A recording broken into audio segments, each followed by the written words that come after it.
Recapitulo. Entonces, decíamos que en 2 de Timoteo vemos esas palabras de Pablo a Timoteo, y habla de unas personas que las vamos a reconocer porque no tienen afecto natural, y una serie de características, ¿no?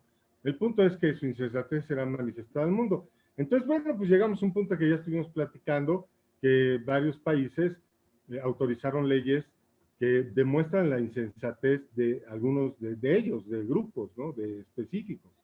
Como, ya no voy a decir lugares, pero como esa ley de que te puedes casar padres con hijos, y la ley de que puedes tener satisfacción con tus mascotas, etcétera, etcétera, hasta lo que vemos hoy en estos días. Entonces, bueno, pues yo viendo todos estos, pues pareciera que no tienen relevancia, pero bueno, yo lo que les voy a platicar es lo que percibo. ¿Y qué sucede? Que estos hechos de Querétaro y esta situación de Ucrania tienen rasgos patrón muy similares. ¿En dónde vemos esos patrones similares? Querétaro. Un grupo de personas se vuelven locas, ¿y cuál es el rasgo de la característica? Ya no hay autoridad que los detenga. ¿Ok? Vemos Ucrania, viene todo este rollote, ¿y qué sucede? Lo mismo, ya no hay autoridad que lo detenga. En los dos casos, acontecimientos totalmente separados y con una dimensión, con una proporción distinta, pero en los dos se manifiesta lo mismo. Nadie los frenó, ni siquiera hubo autoridad que los frene. ¿Y por quién están puestas las autoridades? Sino por Dios. Me atrevo entonces a pensar y decir, wow, ya estamos en el tiempo donde Dios ya no está contendiendo contra el hombre.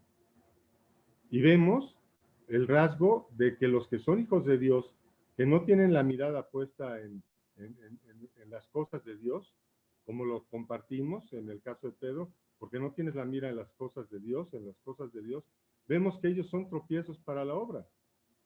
¿Por qué? Porque están viendo otras cosas o desean esto, desean el otro, etc. No vamos a entrar ahí.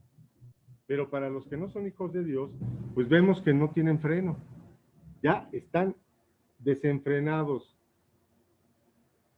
Eso también nos llama a algo, creo que me lo comentó Rioli, o no sé quién me lo comentó el domingo, en donde nos citó un hermano también de nosotros, platicando todo este tema, me comentó que, wow, hizo así, wow, y recordó el versículo donde cuando veas estas situaciones, ve a resguardarte, no regreses a tu casa, etcétera.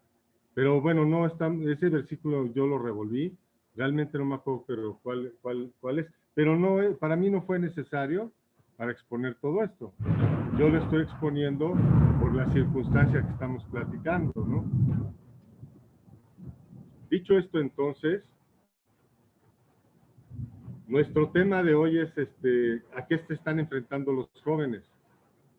Los jóvenes están enfrentando a un mundo donde si ellos siguen su mirada puesta en salir a disfrutar de este mundo ya no tiene freno. Y ya lo vimos en el estadio. Las personas que fallecieron ya lo vimos en los acontecimientos mundiales. ¡Wow! Entonces, ahí se los dejo en esta situación, porque el tema que vamos a tocar hoy, si gustan acompañarme a Juan 6,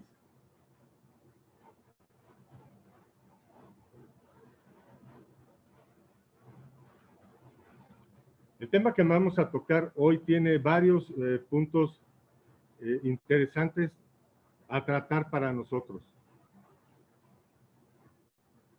¿Y por qué digo interesantes?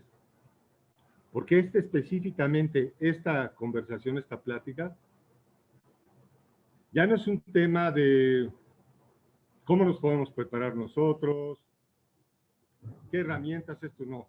Este es un tema, este pasaje nos da las armas para darle,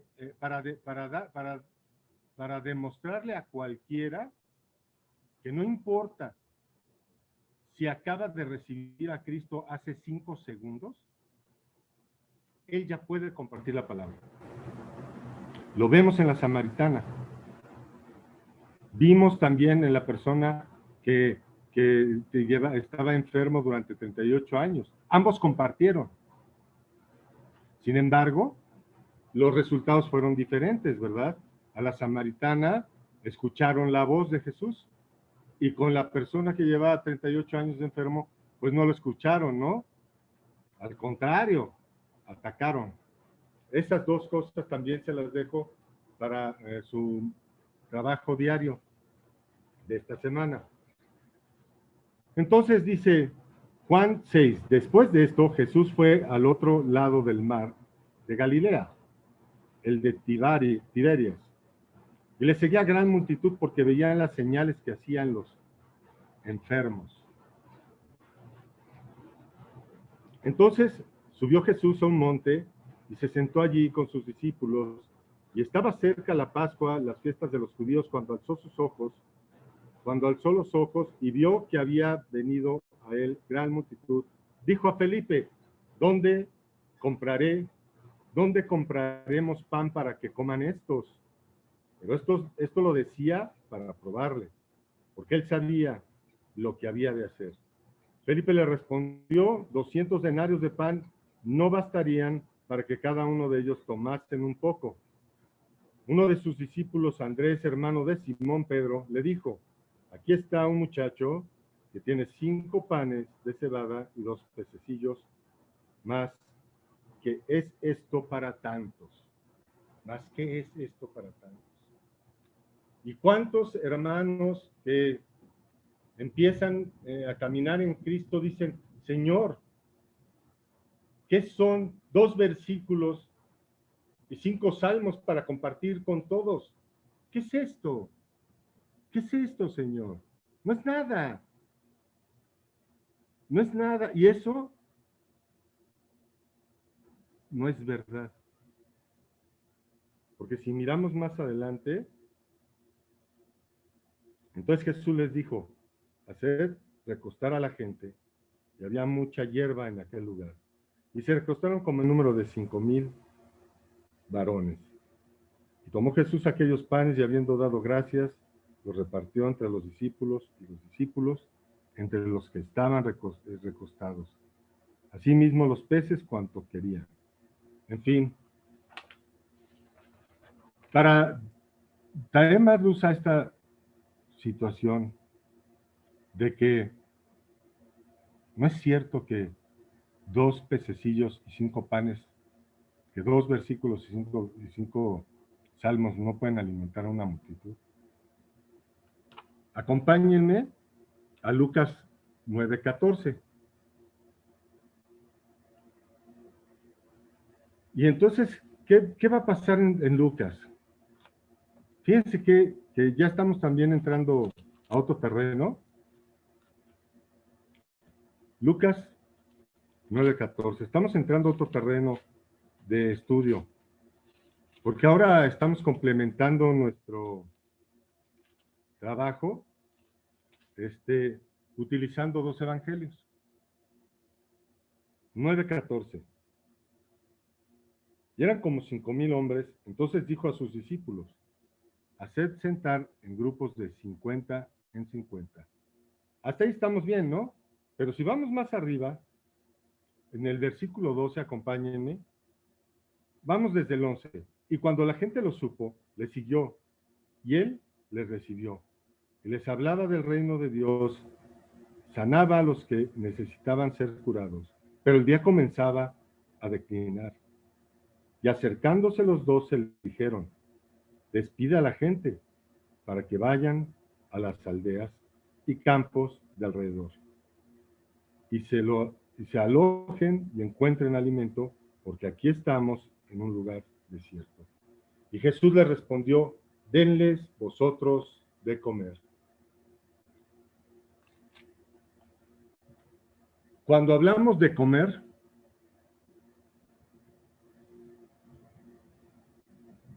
esta palabra que utiliza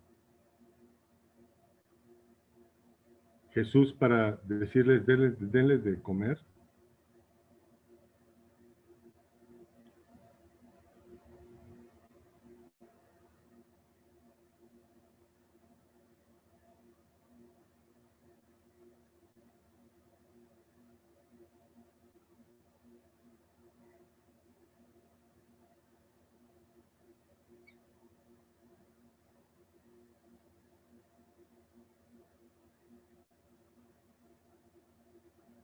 habla de comer literal o figurativamente, ¿no? Es una palabra fago. Pero con todas las enseñanzas que hemos recibido de Cristo y viendo lo que le dijo a la samaritana, ¿qué le dijo a la samaritana? El alimento que yo tengo para dar, no volverás a tener hambre. Entonces podemos traer a nuestro tiempo presente que los discípulos de algún momento dijeron, oye, son un montón, ¿cómo le vamos a hacer para hablarle el evangelio a todos estos? Si nosotros nada más sabemos 2 versículos y 5 salmos. Jesús les contestó, con eso, denles vosotros de comer. Inclusive aquí en Lucas vemos que hay un acomodo específico, ¿no? Porque le dice,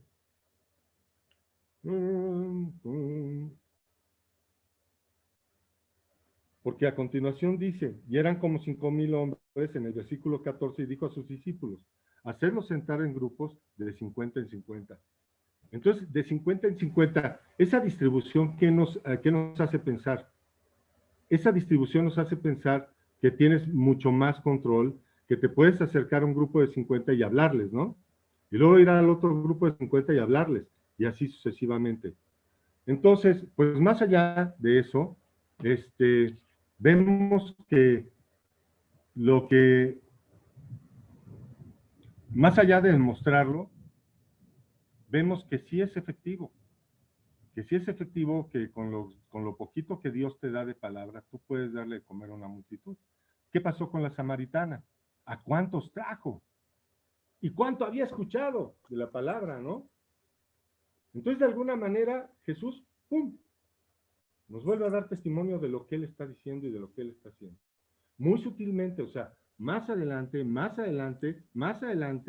es más claro lo que él está haciendo, luego lo expresa y lo explica hablando. ¿Por qué? Porque ¿cuántas veces dijo? Fluirán de ti ríos de agua viva. Y luego, ¿qué nos dice? Las epístolas, no te preocupes de qué vas a decir o qué vas a hablar, Dios va a poner las palabras. Entonces, wow, vemos cómo se va abriendo cada vez más el abanico, lo que empieza en testimonio, se va repartiendo para que todos podamos gozar de eso mismo y llevarlo y seguir haciendo la obra de Dios. ¿Por qué les digo todo esto? Porque recapitulando la introducción en estos tiempos difíciles, pues ya es momento de que a los que Dios nos acerque, y este es el punto a tratar que yo quería establecer aquí, pues yo creo que es tiempo de que a los que Dios nos acerque les demostremos que con lo poquito que Dios les dé, con eso, por ejemplo, si ellos se dan cuenta que llegaron a este mundo con una herencia, imagínense, ¿cuántos de nosotros nacimos sin saber que éramos ya herederos de un reino? Todos, todos hemos nacido sin saber. Hay canciones del mundo que tocan esos temas, pero no es el tema. Sin embargo, qué sorpresa en el rostro de aquellos que a los 11 años tuvieron que salir de sus casas y vivir en las calles, cuando nos acercamos y les decimos, hijo, dice la palabra de Dios, Padre, quien tú traes a mí, vendrá a mí, y los que a mí vienen yo no echo fuera. Qué hermoso rostro resplandece en ellos cuando les decimos, Jesús, Dios, ya había puesto tus ojos en ti. Y ellos en su interiorización te dicen, empiezan a recordar las veces que Dios los libró, las veces que Dios los guardó, estando en la calle. Y luego qué maravilloso cuando les decimos, ese Dios que te guardó, ese Dios que te cuidó, está en Jesucristo, es Jesucristo. Y tú naciste, no pobre, como te han hecho pensar. A ti te han puesto en las calles, te han puesto sin recursos, sin dinero para hacerte pensar que eres pobre y peor aún, que tienes que ganar una herencia, que tienes que ganar un reino, que tienes que ganar riquezas. Pero te tengo una noticia. Tú ya eres rico. Tú ya tienes herencia. Tú ya tienes propiedades que no son de este mundo. Porque si fueran de este mundo, ya las tendrías. Pero como no son de este mundo, las tuyas están en el reino de Dios. Recordando lo que dijo Jesús, si mi reino fuera de este mundo, ya estaría mi ejército defendiéndome. Dicho con otras palabras. Entonces, avanzando en ello, ¿qué rostro resplandece en ellos cuando se dan cuenta que tienen una herencia? ¿Y quieres recibir esta herencia? Sí, quiero recibir esta herencia. Pues vamos a que aceptes a Cristo como Señor y Salvador, a que te arrepientes de todos tus pecados, de todo lo malo que has hecho, porque la ignorancia no nos justifica, pero sí nos acerca a Cristo. La ignorancia no nos justifica, pero sí da testimonio de que Cristo ha llegado a nuestras vidas para transformarlas, para cambiarlas.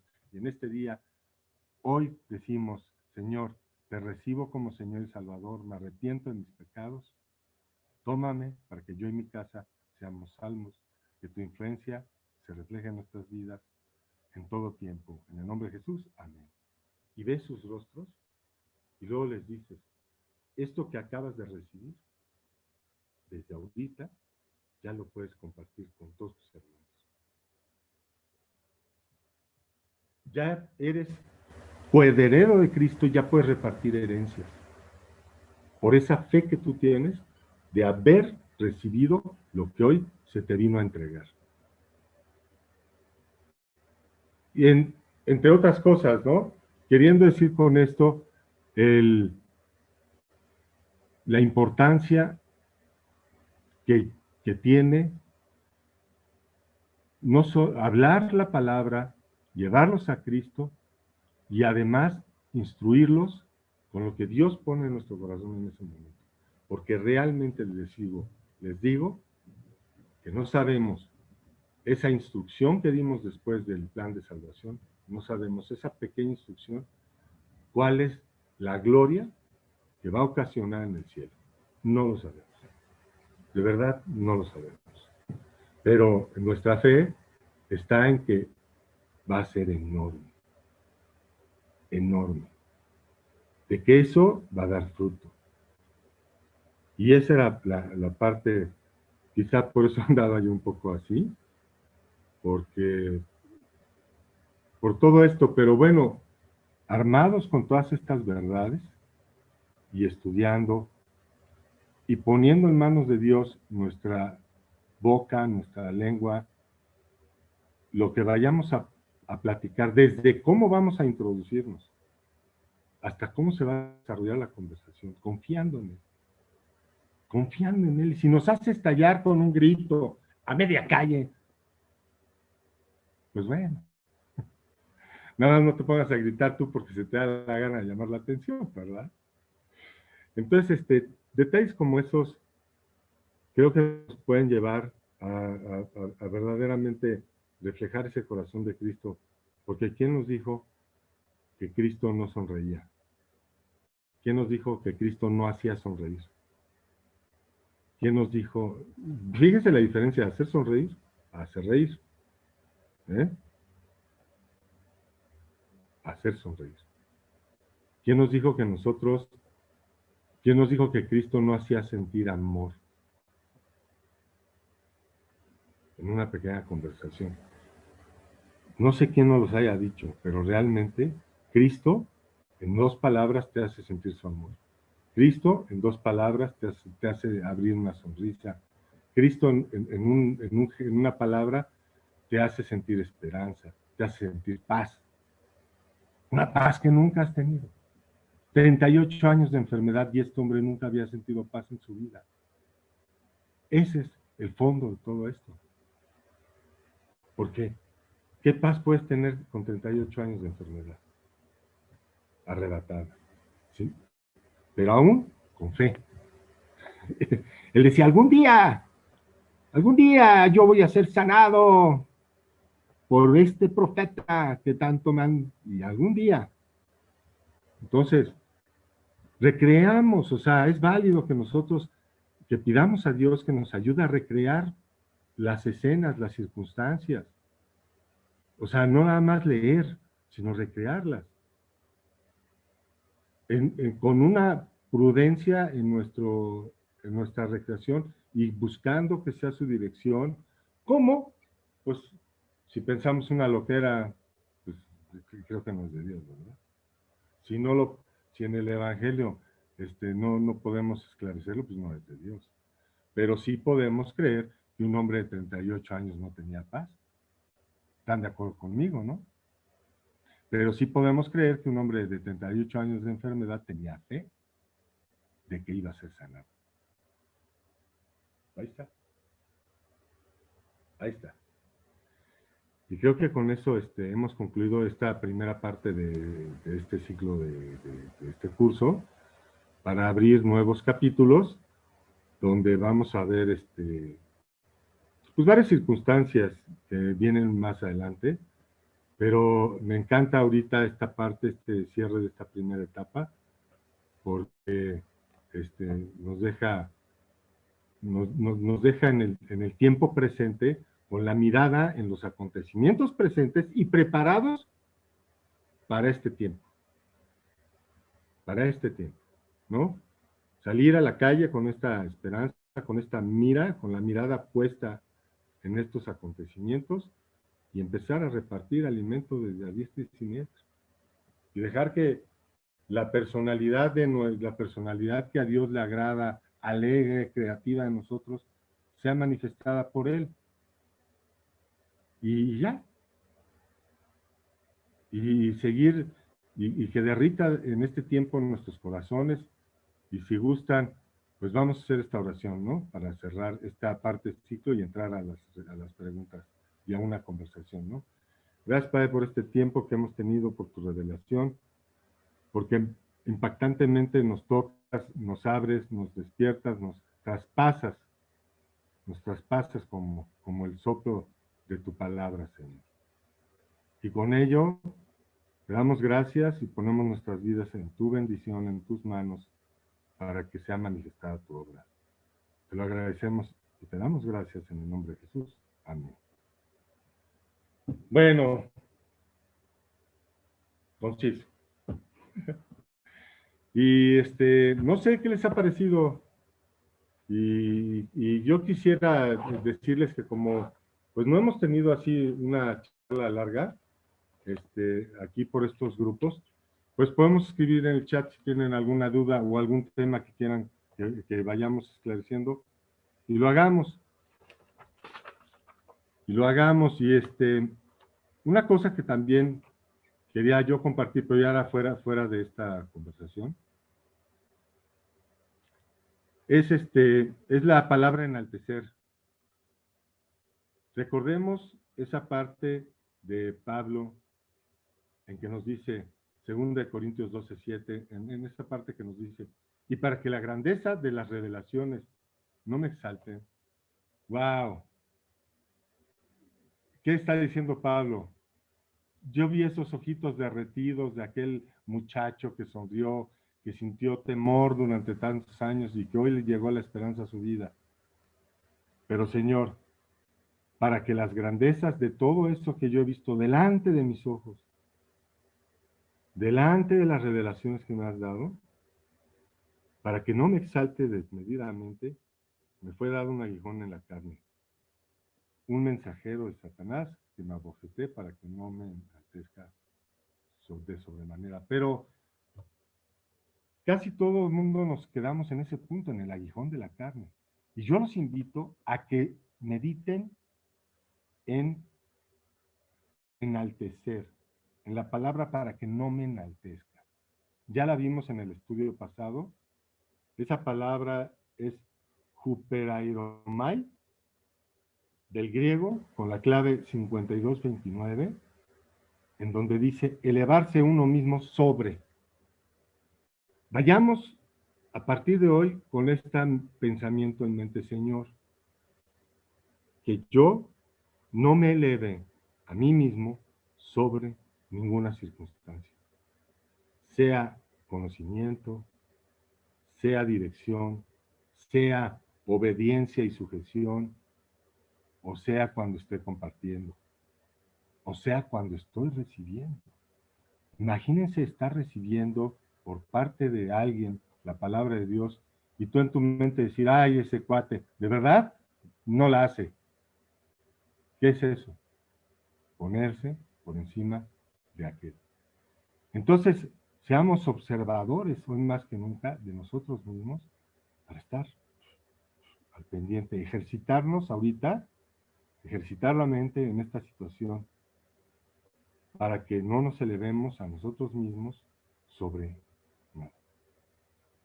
Al contrario, sonriamos y con ello nos vamos a alejar de ser arrogantes, nos vamos a alejar de enaltecernos, no por nosotros mismos, sino porque esta observación de no elevarnos a uno mismo es como una oración hacia Dios donde le estamos diciendo, por favor, Señor, por favor, Señor, por favor, Señor, por favor, Señor.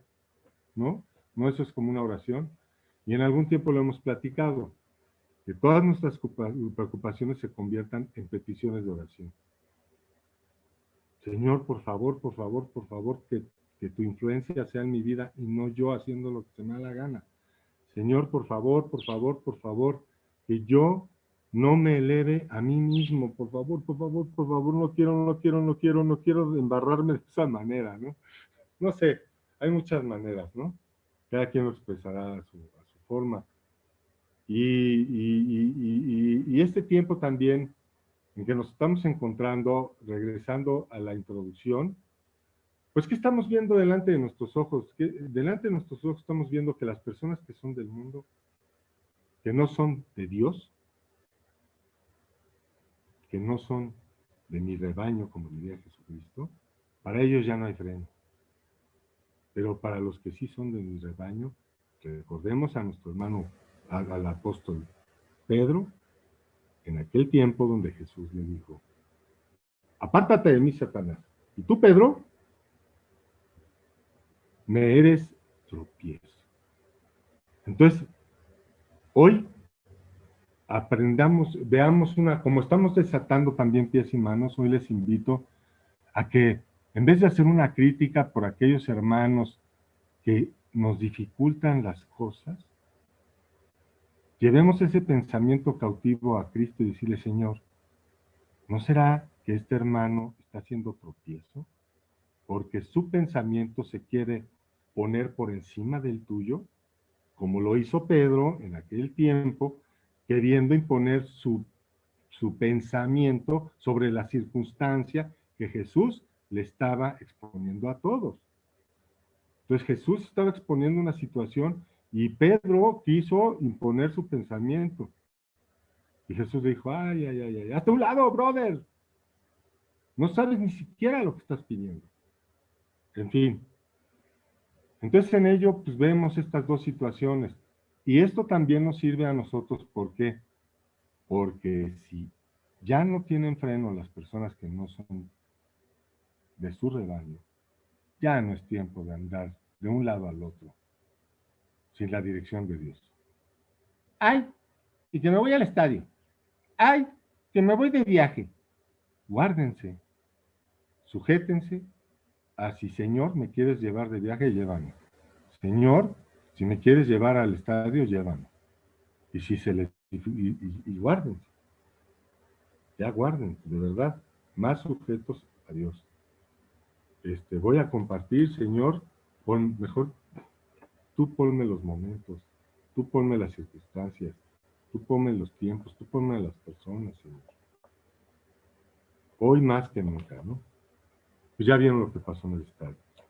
Y se los digo porque un joven, 2 semanas antes de lo del estadio, estábamos así, y necio, que quería ir al Estadio Azteca. Necio.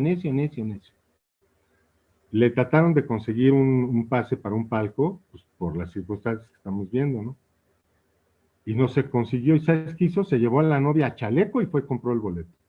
Imagínense que este muchachito hubiera estado en Querétaro, en su necedad de irse al estadio, cuando Dios ya le cerró todas las puertas. Y en su terquedad va y se clava ahí, con el boleto. Si bien le va, regresa impactado. si bien le va. Entonces yo creo que ya, ¿no? Exponer esta circunstancia a los chavos y decirles, señores, pero te tenemos buenas noticias.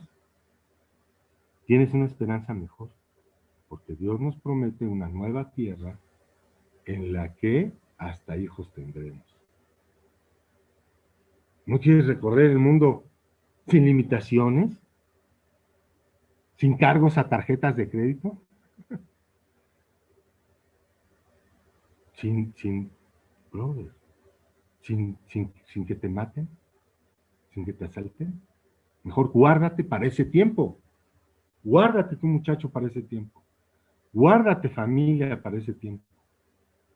Y esto no sería relevante si hace 3 semanas una persona no nos hubiera compartido un video que subió a Facebook, donde él estaba en Querétaro con su esposa, 3 semanas antes del estadio, o 2 semanas antes de lo del estadio.